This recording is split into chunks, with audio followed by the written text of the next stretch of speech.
পূর্ব তুরস্কের দুর্গম পাহাড়ি পথ, হাড় কাঁপানো শীত আর তুষারপাতের মাঝেও এখন মানুষের ভিড়। গত ১.৫ সপ্তাহ ধরে চলা ইরান, ইসরায়েল ও যুক্তরাষ্ট্রের সংঘাত পাল্টে দিয়েছে হাজারো মানুষের জীবনযাপন। সীমান্ত গেট কাপিকই দিয়ে তুরস্কে ঢুকছেন শত শত ইরানি। চোখে মুখে ক্লান্তি আর নানা দুশ্চিন্তায় দিন কাটছে তাদের। তেহরানে বোমা পড়ছিল। আমার পরিবার নিয়ে আমি সেখান থেকে পালিয়ে এসেছি। জাপানে আমার কাজ ছিল, কিন্তু এখন আমি অসহায়। আমার সন্তানদের জন্য সাহায্য দরকার।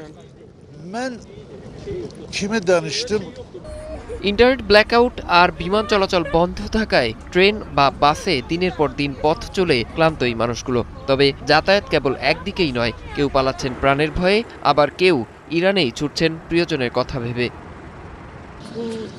আমি জানি পরিস্থিতি বিপজ্জনক, কিন্তু পরিবার বিপদে থাকলে আমি দূরে শান্তিতে থাকি কিভাবে? অন্তত আমরা একসাথে মরতে তো পারবো। তবে সীমান্তে আসা অনেকের কণ্ঠে উঠে এলো অন্য এক বাস্তবতার কথা। কারো মতে, সাধারণ মানুষ যুদ্ধের চেয়েও নিজ দেশের রাজনৈতিক পরিবর্তনের অপেক্ষার প্রহর গুনছেন। মানুষ কেবল যুদ্ধ থামার অপেক্ষা করছে না, বরং তারা ব্যবস্থার সম্পূর্ণ পরিবর্তন চায়। তারা চায় সরকার সম্পূর্ণরূপে পরিবর্তিত হোক। মানুষ রাস্তায় নামতে ভয় পায়। তারা যুক্তরাষ্ট্রকে ভয় পায় না, তারা তাদের নিজেদের সরকারকে ভয় পায়। এদিকে কর্মহীন হয়ে পড়া বিদেশি শ্রমিকরাও ছাড়ছেন ইরান। অনেকেই এখন অনিশ্চয়তার মুখে নিজ দেশে ফেরার পথ খুঁজছেন। শিশুদের চোখে আগামীর স্বপ্ন। সব মিলিয়ে কাপিকই সীমান্তে এখন মিলেমিশে একাকার বিচ্ছেদ, বেদনা আর বেঁচে থাকার লড়াই। অরিসুল ইসলাম, ৭১।